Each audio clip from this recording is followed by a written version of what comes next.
अब ऐसे वैकुंठनाथ भगवान का स्मरण ध्यान करके सुखदेव जी महारास लीला की चर्चा प्रारंभ करते हैं।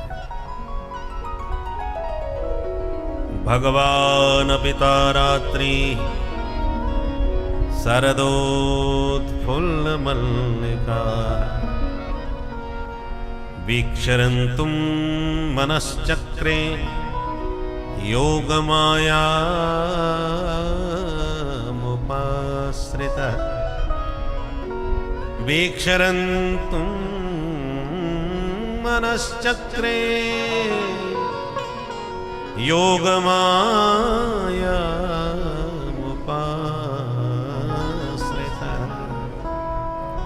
शरद पूर्णिमा की सुंदर सुहावन रात आई और उस शरद पूर्णिमा की रात्रि का चंद्रमा देखकर माधव के मन में ब्रज गोपियों के साथ रास विहार करने की इच्छा हुई।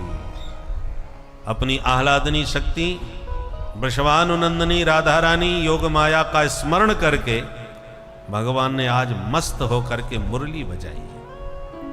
ऐसी बंसी की तान छेड़ी कि बंसी की तान जिस गोपी के पड़ी कान, वही भूल गई समस्त भान। देह गेह का कुछ नहीं रहा उसको ज्ञान, जो जहां जैसी थी वैसी उठ धाई। सुखदेव जी वर्णन करते हैं,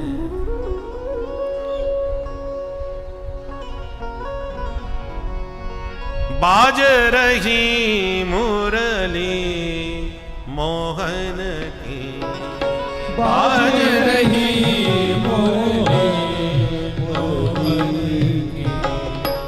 बाज रही मुरली मोहन की, बाज रही मुरली मोहन की। या मुरली ने मेरो मन हर लिया, या मुरली ने मेरो मन हर लिया, या मुरली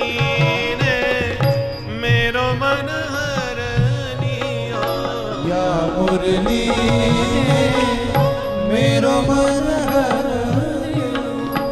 सुधन रही तन की मोहन की, सुधन रही तन की मोहन की। बाज रही मुरली मोहन की, बाज रही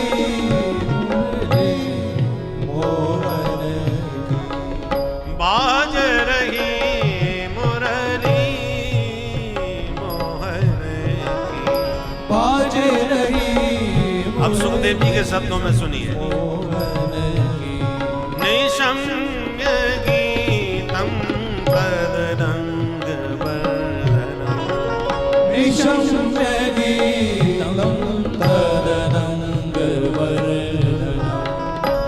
ब्रज स्त्रिय कृष्ण गृहीत मानसा, ब्रजस्त्रिया कृष्ण गृहीत मानसा।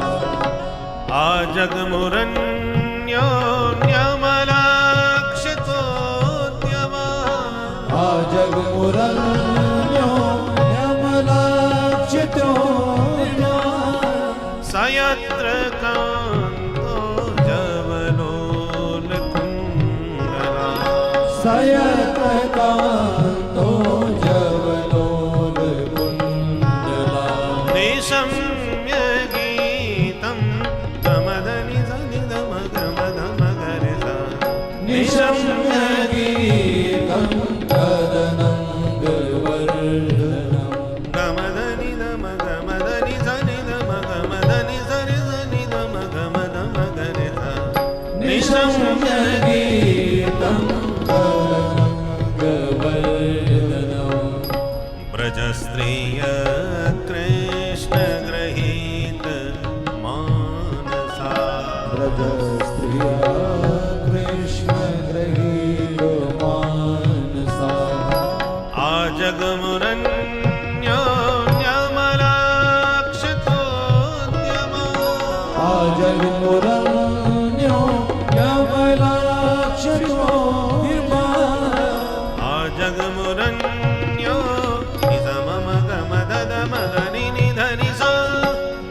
जगमुरन्यो नवलाक्षितो विमान गरे सारे सनी सनी धनी धम धम गम गरे गरे सा धनी सा गम धनी सा गम सनी धम गम धनी सा गम धनी सा गम धनी सा आ जगमुरन्यो नवलाक्षितो विमान सयत्र कांतो जवलोलकुंडला सयत्रकान्तो जवलोलकुण्डला निशम्य गीतं तदनङ्गवर्धनम् निशम्यगीतं तदनङ्गवर्धनम् निशम्य गीतं निशम्यगीतं निशम्यगीतं तदनङ्गवर्धनम्।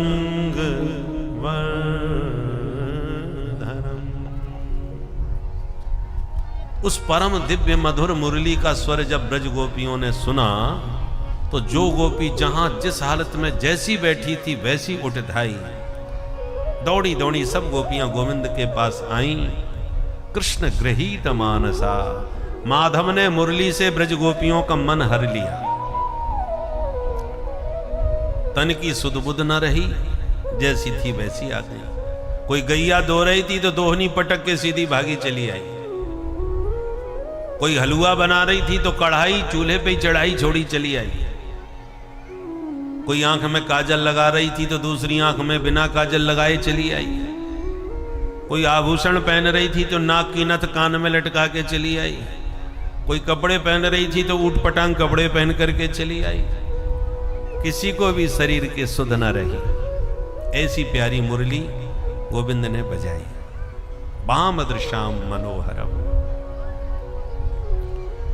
एक गोपी थोड़ी सजने समरने में लग गई और बन ठन के जब निकली तो उसके पति ने कमरे में बंद करके बाहर से कुंडी मार दी। कहां भाग रही है, चलो भीतर, डांट के भीतर कर दी। और वो बेचारी बड़ी व्याकुल हुई। जब देखा कि मैं नहीं जा पाऊंगी आज, तो आंख बंद करके कमरे में ही ध्यान लगाने लगी भगवान का। उसके हृदय में जो विरह की वेदना हुई उसमें उसके सारे अशुभ अमंगल भस्म हो गए और ध्यान में भगवान का उसे दर्शन होने लगा। तो मन ही मन गोविंद का इसने आश्लेष किया, आलिंगन किया।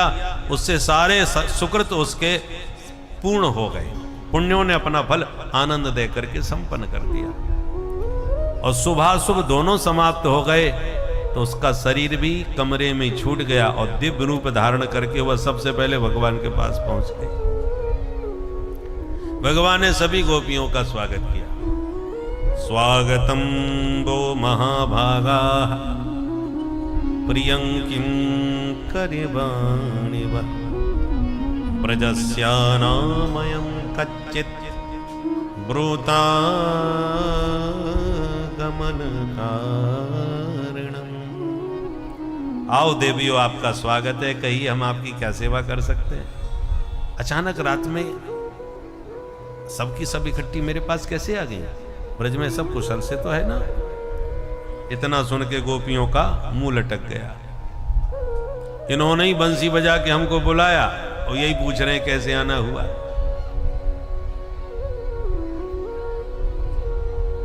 गोपियां कुछ बोली नहीं। भगवान ही बोले, अच्छा अच्छा मैं समझ गया। आज शरद पूर्णिमा है, चंद्रमा की चांदनी जंगल में बड़ी प्यारी लगती है, यही चांदनी देखने आई हो ना? गोपियों ने सिर हिला के कहा, चांदनी हमने बहुत बार देखी है। तो फिर क्यों आई हो? अच्छा अच्छा अब समझा, पतिदेव से खटपट हो गई होगी तो लड़ाई झगड़ा करके भगे आई हमारे पास। बिल्कुल गलत बात। कितना भी महाभारत हो जाए पर स्त्री को घर छोड़ के नहीं जाना चाहिए, नहीं तो लोक और परलोक सब बिगड़ जाते हैं। लोक में भी अपकीर्ति होती है, परलोक तो गया ही समझो। गोपियों ने कहा, काय को प्रवचन दे रहे हो, हम किसी से लड़ाई झगड़ा करके नहीं आए। भगवान बोले, तो फिर क्यों आई? आने का कुछ कारण तो बताओ। देख रही हो रात में कितने जंगली जानवर घूम रहे हैं। शेर भालू ने किसी ने देख लिया, पकड़ के नाश्ता कर जाएगा। जंगल में सबसे ज्यादा रात में ही खतरनाक जानवर घूमते हैं। तुम्हें डर नहीं लगता अकेली घूमी चली आ रही? अब जाओ, स्त्री को जंगल में एक अकेले रात में तो बिल्कुल नहीं घूमना चाहिए। गोपियों को बड़ा बुरा लगा। जब से आई हैं लौट जाओ, भाग जाओ, एक ही शब्द सुन रही। तब गोपियों ने मिलकर के एक गीत गाया, इसका नाम है प्रणय गीत। एक स्वर में गोपियों ने प्रभु से प्रेम की याचना करी। 10 श्लोकों में प्रभु के प्रश्न है कि तुम क्यों आई हो, और 11 श्लोक में गोपियों के जवाब हैं कि हम इसलिए आई हैं।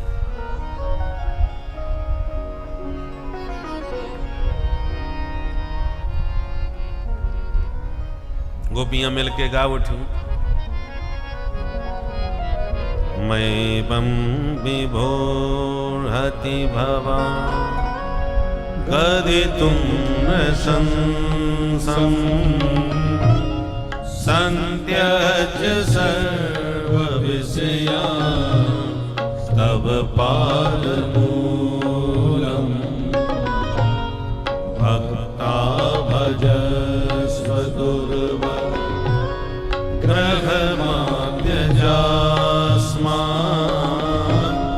देवो यथादिपुरुषो भजते मुमुक्षु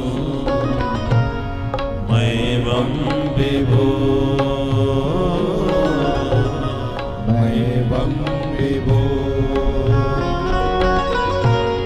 चित्तं सुखेन भवता अहतं ग्रहेषु यन्निर्विशद्युतिकरा पपिगृह्यकृते पादौ पदं न चलतस्तव पादमूलात् यामाकथं व्रजमथो करवाम किं वा मैवं विभो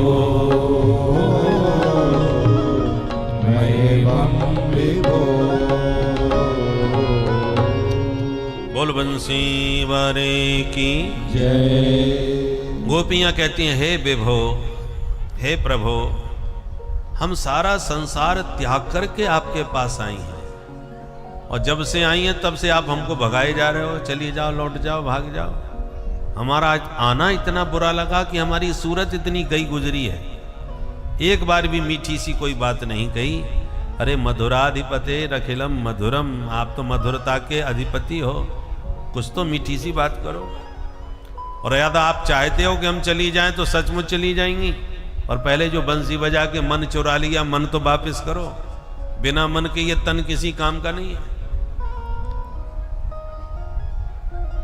पादौ पदम न चलता तब पाद मूलात्, आपके चरणों को पाने के बाद अब हमारे पैर घर की तरफ चलना ही नहीं चाहते, लौट नहीं रहे। भगवान बोले तो रिक्शा तांगा में बैठा के तुम्हें घर घर पहुंचा दूंगा, फिर तो पधारोगी। गोपियां बोली करवाम किम्बा, घर पहुंचा भी दोगे तो घर जाके क्या करें ये तो बताओ। मन तुम्हारे पास, तन घर में, न घर की न घाट की। भगवान बोले तो चाहती क्या हो? बोले आपने हमारा चित्त चुरा लिया है, अब हमारा मनोरथ भी पूर्ण करो। सिंचांगनस्त्वदधरामृतपूरकेण हासावलोककलगीतजहृच्छयाग्नि।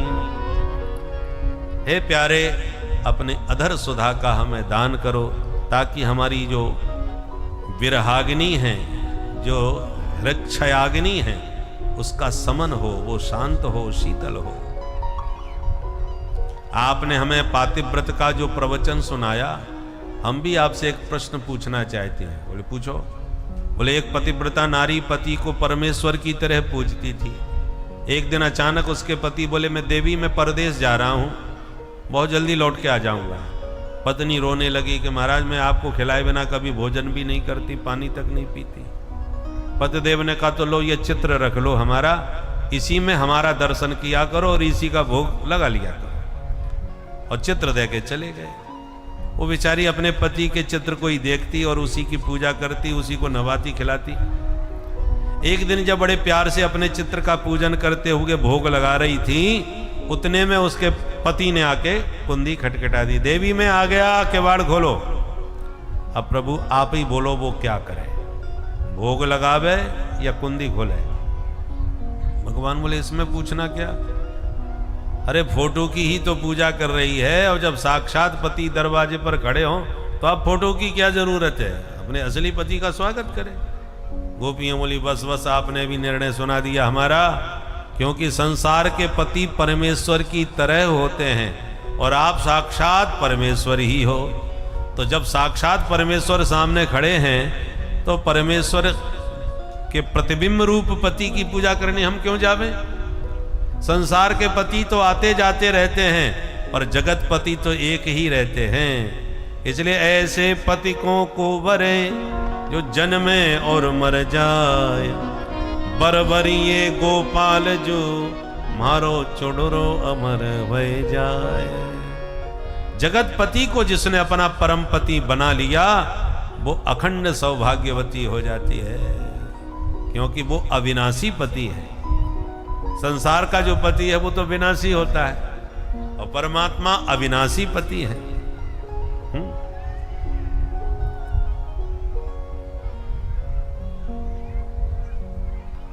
इसलिए मीरा की तरह अविनाशी को ही पति बनाना चाहिए। मीरा उसी परम पति को बना करके मस्त होके नाचने लगी मालकोश में।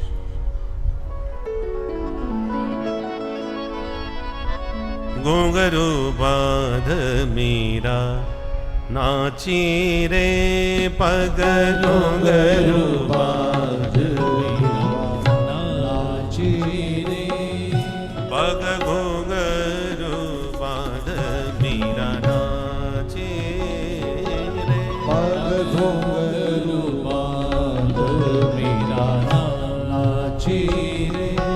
श्री गोवर्धन की दासी रे मीरा, गोवर्धन की दासी रे पग घुंघरू बांध मीरा नाची रे, पग घुंघरू बांध मीरा नाची रे।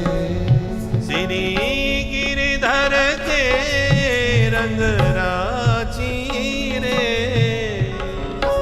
गिरिधर के रंग राची रे, पग घुंघरू बांध मीरा नाची रे घुंघरू बांध मीरा नाची रे। कोई कहे मीरा भाई बावरी, कोई कहे मीरा भाई बावरी, कोई कहे मीरा भाई बावरी, कोई कहे मीरा भाई बावरी, सास कहे कुलनासी रे मीरा, सास कहे कुलनासी रे। पग घुंघरू बांध मीरा नाची रे, पग घुंघरू बांध मीरा नाची रे, पग घुंघरू बांध मीरा नाची रे, पग घुंघरू बांध मीरा कमदनि सनि दम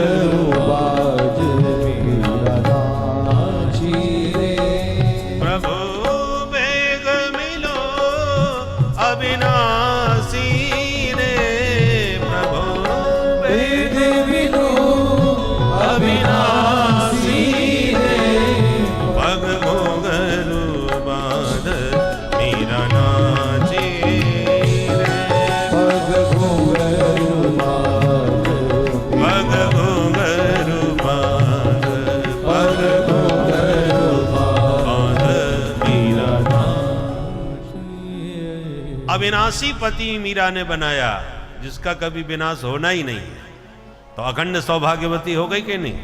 पति के मरने पर ही तो विधवा होती है स्त्री, और जिसका पति अविनाशी हो, जिसका कभी विनाश ही ना हो, वो तो अखंड सौभाग्यवती हो गई। इसलिए ब्रज गोपियों ने कहा अब हम नकली पतियों के पास नहीं जाती, क्योंकि हमें परम पति प्राप्त हो गए।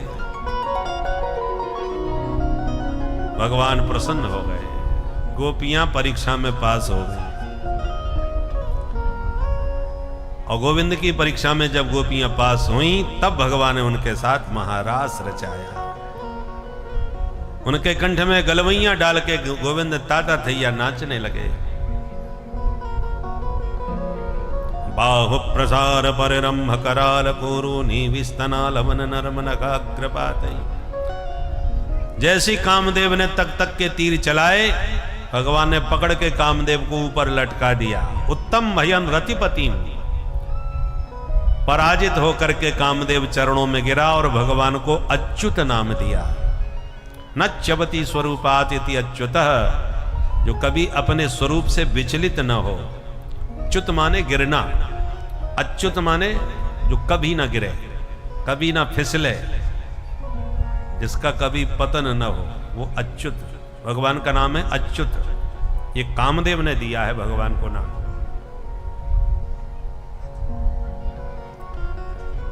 किंतु जब नाचने लगे कन्हैया गोपियों के कंठ में गलवैयां डाल के, तो गोपियों को अभिमान आ गया। किस बात का? सौभाग्य का। सौभाग्य मद कि संसार में आज कोई भी स्त्री हमारे सौभाग्य की बराबरी नहीं कर सकती, क्योंकि त्रिभुवन पति आज हमारे बस में होकर के नाच रहे, देख लो। पर राधा रानी के मन में मान हो गया। मान माने रूठना। तो प्रिया प्रीतम के बीच में मान और मनाना तो चलता है, पर अभिमान का स्थान नहीं रहता। अभिमान में व्यक्ति का ध्यान अपने में होता है, अपनी विशेषताएं उसे दिखाई पड़ती हैं। मैं ऐसा, मैं वैसा। अभिमानी व्यक्ति अपने ही तो गीत गाता है। मैंने जो किया वो कोई कर नहीं सकता सा। ऐसी लाइन खींच दी, कोई मिटा नहीं सकता। ये मैं जो है वो अपना महत्व दिखाता है, परंतु जो माननी होती है, माने जो मान करती है, उसमें प्रियतम का ही पूरा ध्यान होता है। किस दर देख, किससे बात कर रहे हैं, किस तरफ देख रहे हैं, किसका नाम ले रहे हैं, ये कौन है, क्या है। प्रियतम पर पूरा ध्यान माननी का होता है। उदाहरण से आपकी पत्नी का नाम गीता है और गलती से सपने में आप बड़बड़ाते हुए सीता सीता बोलने लग गए, तो सवेरे फिर जो महाभारत होता है, ये सीता रण कौन है? बोलो राधे राधे। राधे राधे। ये तुम्हारे मुंह पे ये नाम किसका आ गया? इसी का नाम है मान, क्योंकि ना मैं देखूं और को ना तो देखने देऊं। मान में प्रियतम पर एकाधिकार होता है कि तुम सिर्फ मेरे हो। तो प्रिया प्रीतम में मान का सम्मान है, पर अभिमान का स्थान नहीं है। तो राधा रानी रूठ गई कि मेरे जैसा ही व्यवहार सब सखियों से बराबर कर रहे हैं। मैं इनकी विशेष प्रिया हूं, तो मेरे प्रति इनका कोई विशेष व्यवहार भी तो दिखना चाहिए कि नहीं। तो राधा रानी रूठ गई, तो भगवान तुरंत सब सखियों के बीच में से किशोरी जी का हाथ पकड़ के अंतर्धान हो गए। बोल रास बिहारी भगवान की जय।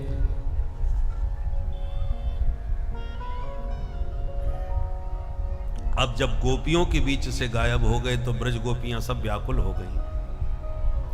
बन बन विकल होकर के बिहारी जी को खोजने लगी। इतनी व्याकुल हो गई कि वृक्षों से, तुलसी से पता पूछने लगी। कहीं ना मिले तो भगवान की लीला का अभिनय करने लगी। तब भी नहीं मिले तो भगवान के पग चिन्हों से उनके चिन्हों को खोजती हुई आगे बढ़ी। और जिस कुंज में ले जाके भगवान राधा रानी को मना रहे थे, उनके चरण दबा रहे थे, उसी कुंज की ओर पग चिन्ह देखती गोपियां पहुंची। उधर राधा रानी बोली, प्यारे जी हम आपके साथ नहीं चल पाएंगी, बहुत थक गई हैं। भगवान बोले प्यारी जू आप ज्यादा थक गई हो तो आओ मेरे कंधे पर विराजमान हो जाओ, मैं आपको लेके चलता हूं। और इतना कह के भगवान ने जैसे ही किशोरी जी को कंधे पर बैठाने के लिए अपना कंधा झुकाया, किशोरी जी ने बैठने के लिए प्रेम से जैसे ही कदम उठाया, भगवान वहां से भी अंतर्धान हो गए। सावधूनन्वतप्यत, किशोरी जी ने प्रभु को अपने पास न पा करके वहीं मूर्छित होकर गिर पड़ी, विरह में व्याकुल होकर। पग चिन्हों से खोजती गोपियां जैसी कुंज में घुसी तो गोविंद तो नहीं, पर किशोरी जी मूर्छा में प्राप्त हुई। सबने घेर के किशोरी जी को कृष्ण नाम संकीर्तन सुनाया, जिसे सुनकर के थोड़ी प्रकृतिस्थ हुई, स्वस्थ हुई और बार बार हरि को पुकारने लगी। हा नाथ रमण प्रेष्ठ क्वासि क्वासि महाभुज, दास्यास्ते कृपणाया मे, सखे दर्शय सन्निधि। विविध नामों से हरि को पुकारने लगी सब ब्रज गोपियां। किशोरी जी ने कहा सखियो, उनका पीछा करने से हम उन्हें नहीं पकड़ सकती, हम प्रार्थना कर सकती हैं। चलो यमुना जी के तट पर बैठ करके उन्हें पुकारेंगी, वो हमारी पुकार और प्रार्थना पर अवश्य पधारेंगे, हमें विश्वास है।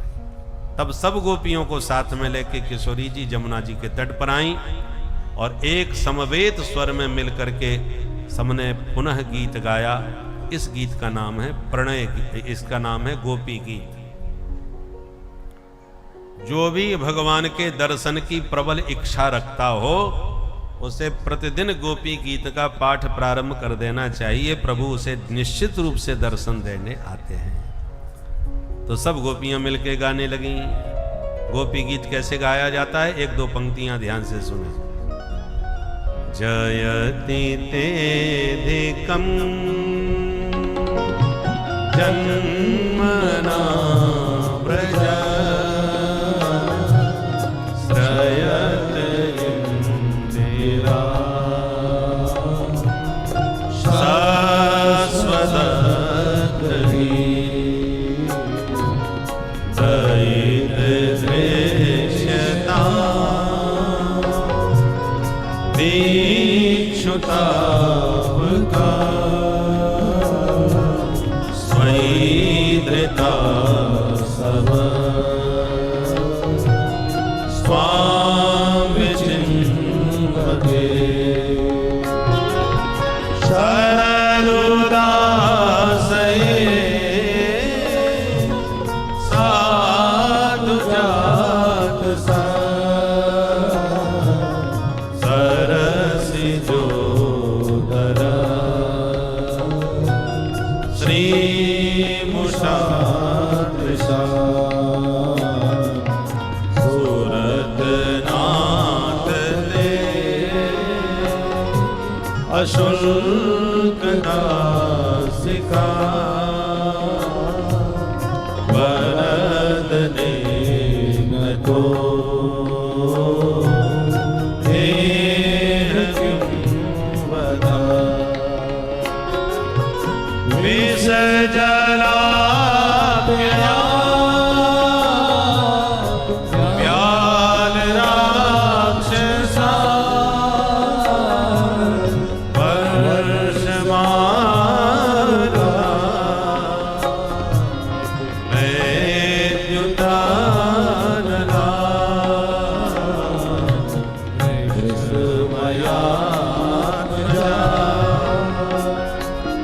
विश्वतो भया, ऋषभदेवयं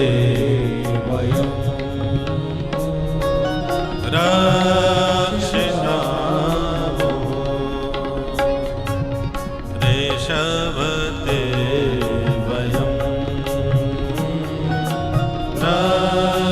रक्षितामो,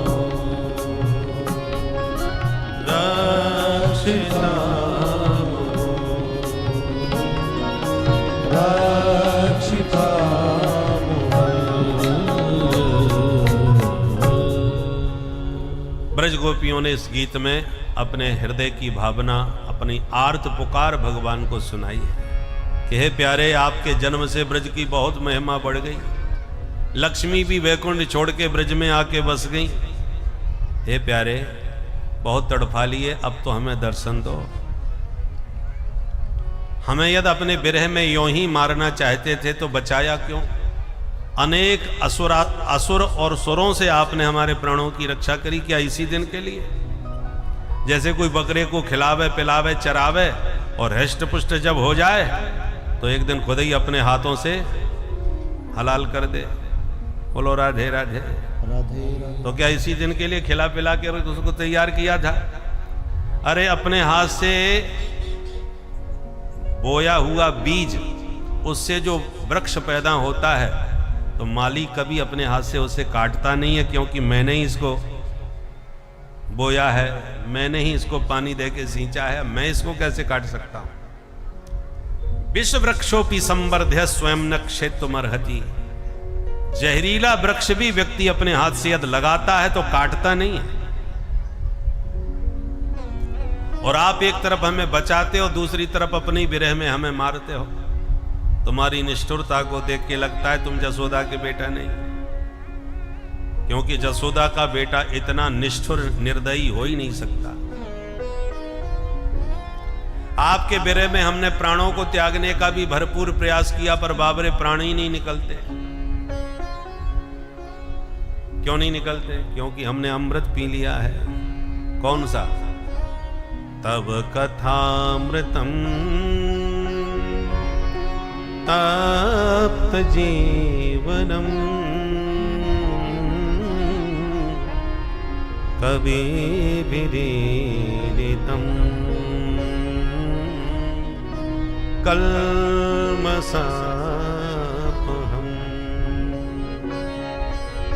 श्रवणमंगलम् श्रीमदाततम्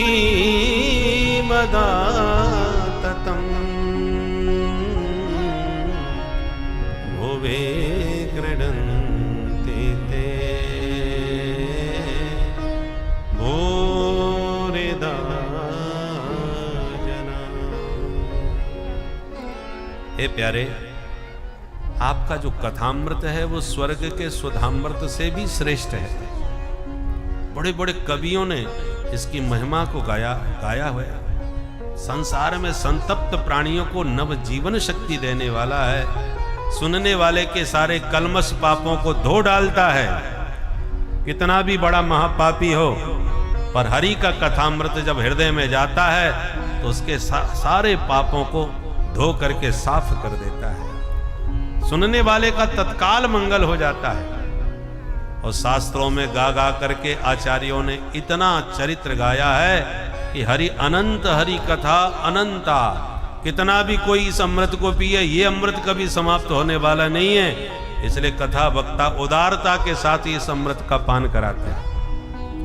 दुनिया में दानी बहुत हैं, कोई अन्नदान, कोई वस्त्रदान, कोई गौदान, कोई भूमि दान करता है, पर सबसे बड़ा महादानी वह है जो हरि कथामृत का दान करके श्रोता के हृदय में हरि को ही विराजमान कर देता है।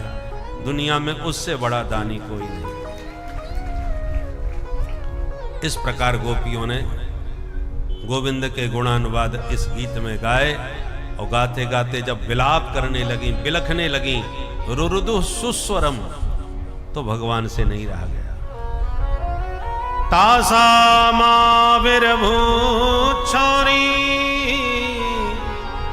स्मयमान मुखाम्बुज पीतांबरधर सृगवीर साक्षात मनमथ मनमथ। बिलखती हुई ब्रजांगनाओं के बीचों बीच भगवान तुरंत मंद मंद मुस्कुराते हुए प्रकट हो गए। बोल रास बिहारी सरकार की। देखते ही गोपियों को लगा जैसे मृत शरीर में प्राण वापस लौट आए। चारों तरफ से प्रभु को घेर लिया। किसी ने पीतांबर, किसी ने पादारविंद, किसी ने करारविंद पकड़ लिए और घेर के बोली, प्यारे एक बात पूछें आपसे। भगवान बोले, हाँ बोलो। बोले, हमने संसार में 3 तरह के लोग देखे। कौन? बोले एक वो हैं जो प्रेम के बदले में प्रेम करते हैं, जितना प्रेम तुम हमसे करोगे उतना हम तुमसे करेंगे। दूसरे ऐसे होते हैं कि तुम प्रेम करो या मत करो हम तो करेंगे। और तीसरे ऐसे होते हैं जो किसी से प्रेम करते ही नहीं, करो तो ठीक, ना करो तो और ठीक। भगवान बोले सुनो देवियों, जो प्रेम के बदले में प्रेम करता है उसे प्रेम नहीं कहा जाता, वो व्यवहार होता है। जितना तुमने हमारे लिए किया उतना हमने तुम्हारे लिए लौटा दिया, दे दिया। देते समय लेने का भी जो हिसाब रखता हो उसे व्यवहार कहते हैं, प्रेम नहीं। लोग व्यवहार करने शादी विवाह में आते हैं तो लिखवा देते हैं कि हमने इतने दिए, अब व्यवहार में तुम्हें भी देने जाना पड़ेगा। तुम्हारी शादी में इतने दिए तो तुम उनकी शादी में उतना दो। और तुम 500 करके आ गए और दूसरे ने कहीं 250 ही कर दिए, तो अधिकार भी होता है कि महाराज हम 500 करके आए थे, तुम 250 में ही निपटा दिए। व्यवहार है, जो दिया है उतना आपको भी देना पड़ेगा। बहुत से व्यवहार में तो माताएं इतनी सजग होती हैं कि उनके भागवत के प्रसाद के 4 लड्डू का डिब्बा आया था अपने घर। अब अपने भागवत बचाइए तो अपन को भी 4 लड्डू भेजने पड़ेंगे। तो भीतर से देवी जी कहती हैं सुनो 4 नहीं थे, 1 फूटा था, अपन भी 3.5 ही भेजेंगे, 4 क्यों थे? बिल्कुल नपा तोला, जितना उन्होंने किया उतना ही करना है। ये होता है व्यवहार। और दूसरे नंबर के जो तुमने कहा हम तो प्रेम करेंगे, तुम भले ही मत करो। ऐसे प्रेमी तो समाज में, संसार में केवल मैया बाप होते हैं। माँ बाप मेहनत करके, पसीना बहा के, कैसे भी करके बच्चों को पढ़ाते हैं, लिखाते हैं, कुछ बनाते हैं। जीवन भर की सारी मेहनत और शक्ति और जितना पैसा है सब उनके ऊपर लगा देते हैं, पर गारंटी नहीं है बच्चा भी तुम्हारे साथ ऐसा ही व्यवहार और तुम्हारी देखभाल करेगा। बच्चे करें या न करें, पर मैया बाप तो करते हैं। पर जो प्रेम ही किसी से नहीं करते वो 4 तरह के लोग होते हैं, 2 उत्तम 2 अधम। उत्तम है आत्माराम और आप्तकाम, और अधम है अकृतज्ञ और गुरुद्रोही। 4 तरह के लोग जो किसी से प्रेम नहीं करते। आत्माराम किसे कहते हैं? जो अपने आत्म स्वरूप में ही हमेशा रमण करते हों, अपने शरीर की ही जिनको सुध बुध न हो, ऐसे जो आत्माराम संत होते हैं वो किसी से प्रेम नहीं करते। जब अपने ही शरीर से प्रेम नहीं कर रहे तो दूसरे से क्या करेंगे? और दूसरे नंबर के होते हैं आप्तकाम। आप्तकाम उनको कहते हैं जिनकी कोई कामना नहीं रह गई, कोई इच्छा नहीं रह गई, पूर्ण काम हो गए। अब मन में कोई इच्छा ही नहीं है तो कोई आवे तो ठीक, ना आवे तो और ठीक। आ गया तो वेलकम, चला गया तो भीड़ कम। उन्हें किसी से लेना देना नहीं, वो पूर्ण काम है, वो किसी से प्रेम नहीं करते। परंतु 2 निकृष्ट लोग भी होते हैं, वो भी प्रेम नहीं करते।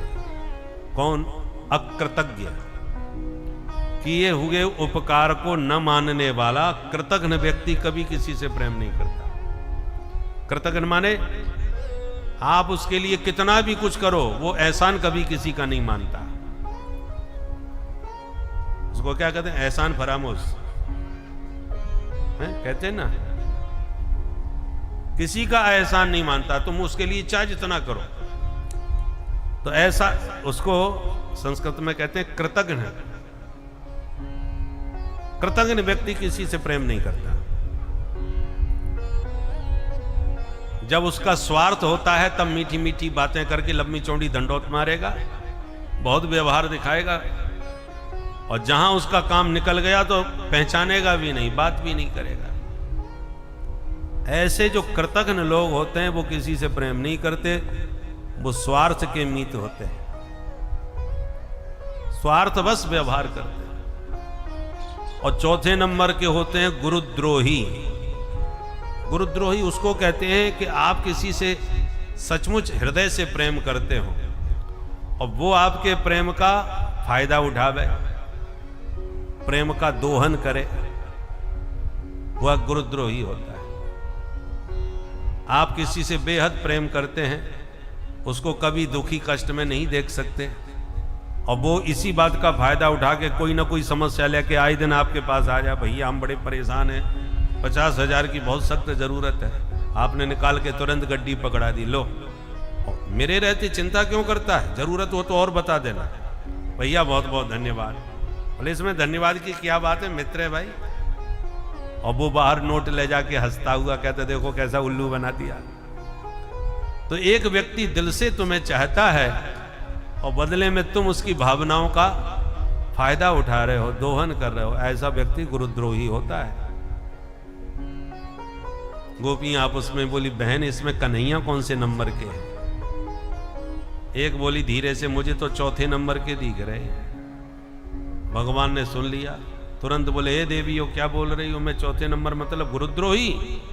गोपियां बोली हाँ गुरुद्रोही हो, पूरी परिभाषा तुम पे घट रही है। तुमने हमें बंसी बजा के बुला लिया और दुनियादारी छोड़ के जब तुम्हारे पास आ गई तो तुम हमें छोड़ के भाग लिए और रोता हुआ हमें भटकाते फिर रहे हैं जंगल में, ये गुरुद्रोही नहीं है आप? भगवान हाथ जोड़ के बोले देवी हो ऐसे मत बोलो, अरे तुम मेरे लिए रो रही थी तो तुमसे ज्यादा मैं तुम्हारे लिए रो रहा था। गोपियां बोली तुम नंबर 1 के झूठा, तुम हमारे लिए क्यों रोते, और रोना था तो फिर भागे क्यों हमें छोड़ के? भगवान बोले देवियों बिना विप्रलंब के संयोग पुष्ट नहीं होता, जब तक प्रियतम का विरह न हो तब तक उसके मिलन का भी कोई महत्व नहीं। कोई कितनी भी कीमती चीज आपको दे जाए और आपको उसकी जरूरत नहीं, उसकी चाह भी नहीं, तो भले ही वो कीमती हो और आपके यहां उसका कोई महत्व नहीं होगा। और जिसके आप दिन रात सपने देखते हो, एक दिन गाड़ी हम भी खरीदेंगे और पूरे 1 करोड़ की खरीदेंगे और ऐसी खरीदेंगे, और संयोग से वो गाड़ी आपको जिस दिन चाहे खरीद लो चाहे कोई दे दे, फिर देखो आपका आनंद कितना उमड़ता है। आहा हमारा सपना आज पूरा हो गया, हमने गाड़ी खरीद ली, लोग फेसबुक पे छा जाते हैं देखो गाड़ी खरीदी हमने।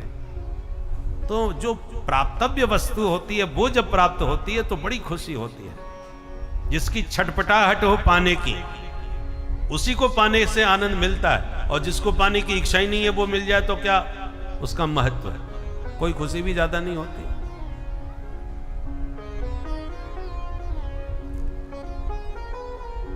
कोई कितना भी आपका प्रिय क्यों ना हो, प्यारा क्यों ना हो, 24 घंटे आपके पास रहे तो उसका कोई महत्व नहीं होगा। और साल 2 साल बाद मिले तो मिलने में देखो कितना आनंद आता है। भैया बहुत दिनों के बाद मिले हो। विरह बहुत जरूरी होता है मिलन का आनंद बढ़ाने के लिए। पहले देवियां कहा करती थी हमारे पतिदेव को हमारे लिए तो समय ही नहीं है, 24 घंटे भागते रहते हैं इधर से उधर, नौकरी करेंगे फिर नौकरी से भी तमाम उल्टा सीधा कहां कहां घूमते फिरते रहते हैं। परंतु जब कोरोना काल आया तो सबके पतिदेव घर में घुस के बैठ गए, बाहर निकले तो पुलिस वाले डंडा लेके स्वागत करने खड़े थे, कोई नहीं निकल पाया, कई महीनों तक सब घर में ही घुसे रहे। तो वे देवियां कहने लगी अब घर में ही पड़े रहोगे कि निकल के कुछ काम धंधा देखोगे, ऐसे पड़े पड़े कब तक खाएंगे। सब इच्छा पूरी हो गई। बोलो राधे राधे। राधे राधे। इसलिए वियोग ही संयोग के आनंद को बढ़ाता है, वो बहुत जरूरी है। 12 मास यदि सूर्य भगवान निकलते रहे तो सूर्य की तरफ कोई ना देखे, पर अंधियारी रात आती है उसके बाद जब सूर्य का उदय होता है तो सब सूर्य भगवान को नमस्कार करते, भैया सवेरा हो गया, सवेरा हो गया, सूर्य भगवान आ गए। सूर्य भगवान के प्रकाश की कीमत कब बढ़ी? जब बीच में अंधेरी रात आई। ऐसी वियोग ही संयोग को पुष्ट करता है। इसलिए देवियों इसी आनंद को बढ़ाने के लिए मैं थोड़ी देर चला गया, और सच्चाई तो यह है कि मैं तुम्हारे ऋण से कदापि उऋण नहीं हो सकता। ये सब बातें सुन करके गोपियां सब गदगद हो गईं। तब सब गोपियों ने मिल करके जो रास रचाया गोविंद के साथ। भगवान ने क्या लीला करी, जितनी गोपी उतने गोपाल बन के तैयार हो गए, और प्रत्येक गोपी के साथ गलबैया डाल के जो गोविंद ने ताता थैया महारास रचाया, नाचने लगे तो देवादिदेव महादेव भी शिव शंकर तुरंत काशी से दौड़े चले आए वृंदावन। और भोले बाबा शंकर जब रास मंडप में घुसने लगे तो गोपियों ने रोक दी, ए बाबा ये दाढ़ी मूछ वालों का इधर कोई काम नहीं, यहाँ पुरुष केवल कृष्ण है, बाकी सब उनकी सखियां हैं, दूसरा पुरुष नहीं प्रवेश पा सकता। भोले बाबा ने हाथ जोड़ के कहा, देवियों ने एक मौका तो दो हमें भी, अरे हम भी ज्ञान वापी से 350 साल के बाद बाहर निकल के आए हैं, अब तो कम से कम हमें महाराज का आनंद लेने दो। और गोपियों ने प्रवेश नहीं दिया भोले बाबा को। अंत में भोले बाबा माने नहीं, दौड़ करके गए जमुना जी में नहा के, जटाओं का जूड़ा बांध के, लहंगा भरिया पहन के, चुनरी में मुंह छुपा के, नथ बेंदा से सज के, चूड़ियां बीछिया पहन करके छम छम करते हुए गोपियों के झुंड में मिल गए। गोपियां तो पहचान ना पाई, पर भगवान ने ध्यान से देखा ये मोटी तगड़ी नई नबीली गोपी कौन कहाँ से आई गई। देखते ही भगवान पहचान के बोले, अरे आओ आओ मेरे गोपेश्वर नाथ, आपको भी स्वागत है महाराज में। बोलो गोपेश्वर महादेव की जय। फिर क्या था, भोले बाबा भी ठुमका लगा के नाचने लगे। आइए हम भी महाराज के इस रस में प्रवेश पाते हैं और राधे राधे गाते हैं। अरे राधा नाचे, राधा नाचे, अरे राधे आवे, राधा नाचे, कृष्ण नाचे, नाचे गोपी संग, मन मेरो बन गयो सकीरी पावन वृंदावन। राधा नाचे कृष्णा नाचे, नाचे गोपी संग, मन मेरो बन गयो सकीरी पावन वृंदावन। ओ मन मेरो बन गयो सकीरी पावन वृंदावन। ओ मन मेरो बन गयो सकीरी पावन वृंदावन। राधा नाचे कृष्णा नाचे, नाचे गोपी संग, मन मेरो बन गयो सकीरी पावन वृंदावन। राधा नाचे कृष्णा नाचे, नाचे गोपी संग, मन मेरो बन गयो सकीरी पावन। जय बाबा।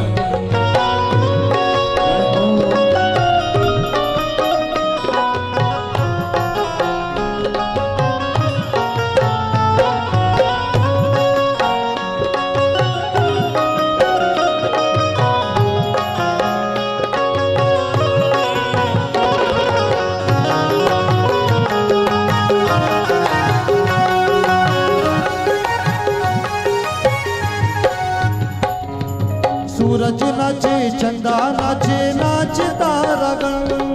सूरज नाचे चंदा नाचे, नाचता रगन। सूरज नाचे, सूरज नाचे चंदा नाचे, नाचता रगन।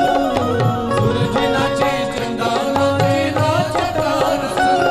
ओ मन मेरो बन गयो सकीरी पावन वृंदावन। ओ मन मेरो बन गयो सकीरी पावन। गाइए। रास रचो है, रास रचो है, गोपिन के संग कान्हा रास रचो है। रास रचो है, रास रचो है, गोपिन के संग महारास रचो है। ओ रास रचो है, महारास रचो है, यमुना के तीर कान्हा रास रचो है। रास रचो है, रास रचो है, यमुना के तीर कान्हा रास रचो है।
यमुना के तीर कान्हा रास रचो है, रास रचो है, रास रचो है, यमुना के तीर कान्हा रास रचो है, रास रचो है, रास रचो है, भोले के संग कान्हा रास रचो है, रास रचो है, रास रचो है, के संग कान्हा रास जय बोले।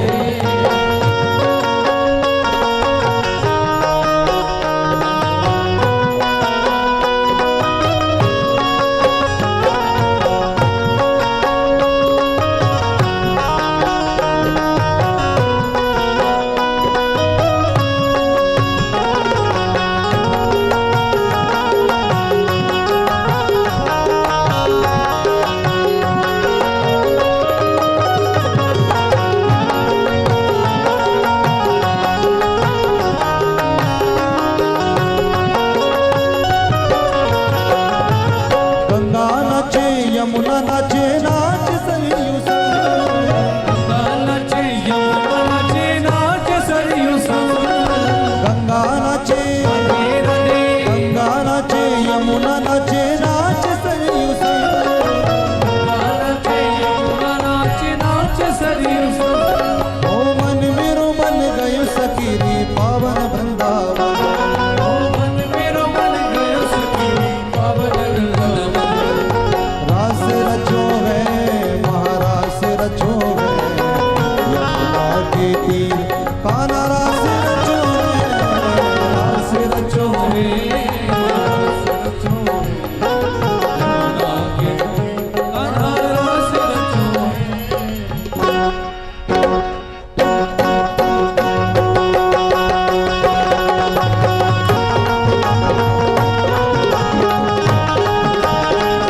रास रचो रास रचो रास रचो है, यमुना के तीर कान्हा रास रचो है, रास रचो रास रचो रास रचो है, यमुना के तीर कान्हा रास रचो है, रास रचो रास रचो रास रचो है, राधा के संग कान्हा रास रचो है, रास रचो रास रचो रास रचो है, कान्हा के तीर कान्हा रास रचो है, कान्हा रास रचो है, कान्हा रास रचो है, कान्हा रास रचो है, कान्हा रास रचो है, कान्हा रास रचो है, कान्हा रास रचो है, यमुना के तीर कान्हा रास रचो है, यमुना के तीर कान्हा रास रचो है, यमुना के तीर कान्हा रास रचो है। यमुना के तीर कान्हा रास रचो है। बोल रास बिहारी भगवान की जय। विक्रीडितं ब्रजवधो भिरदं च विष्णो श्रद्धान्वितो नु शृणुयात् अथवा येद्यः भक्तिं परां भगवती प्रतिलभ्य कामम् हृदरोगमास्वपहनो यचिरेण धीर हृदरोगमास्वपहनो यचिरेण धीर। भगवान ने जो महारास रचाया, इस रसमयी चर्चा को जो प्रेम पूर्वक कहते हैं और श्रद्धा पूर्वक सुनते हैं, उन्हें भगवान के श्री चरणों में पराभक्ति प्राप्त होती है और उनका हृदय रोग भी शीघ्र ही समाप्त हो जाता है। हृदय रोग अमास्वपहनोति। ये फलश्रुति रास के श्रवण की सुखदेव जी ने बताई।